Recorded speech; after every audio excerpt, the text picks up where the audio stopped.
in Johannesburg, where prayer mass is being held for Pope Francis, who's receiving treatment for double pneumonia at the hospital in Rome. Newzroom Afrika's Mnisi is now joining us live from a cathedral in the Joburg CBD. A very good morning to you, Linda. What can you tell us about the ceremony so far?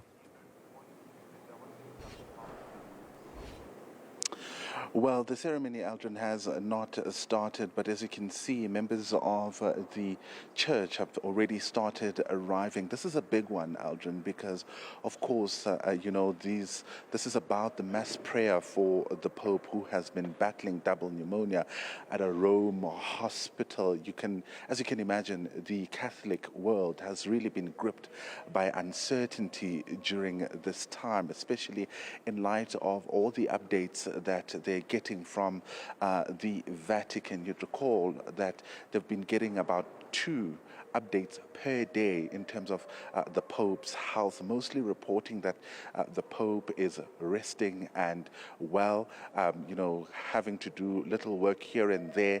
But most importantly, what the messages have been are that he's been in a, critical but stable condition. You'd recall that also during the week he had to do a CT scan, which from a message that was shared on Wednesday revealed that there was a normal progression of the inflammation on the lungs. Yesterday, again, receiving that message about his health, seemingly having an attack of some sort that, they said was being attended to by the medical professionals that are looking after the Pope. So it really has been a time of uncertainty, Aldrin, and you look at the messages that have been sent out and the tone that is being put out there, a tone of hope during these uncertain times. It also recalled that the Pope is quite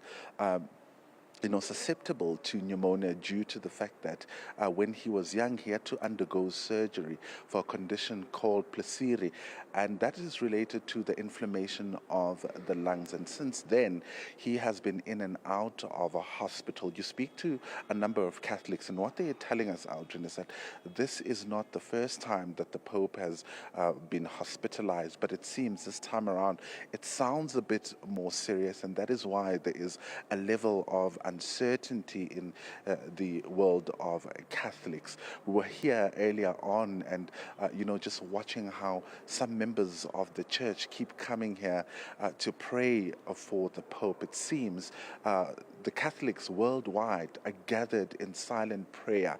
And what they are saying at the moment is that, while the condition of the Pope is critical but stable, they are hoping that God will do what is best for the Pope. So at this particular moment, it seems that they are quite uncertain about what is going to happen, but what ultimately they want is what's best for the Pope. So at this particular moment, he continues to receive medical care since the 14th of February, actually. Well, thank you so much for that update there. Linda Mnisi, just quickly looking at what the Vatican News is reporting this morning.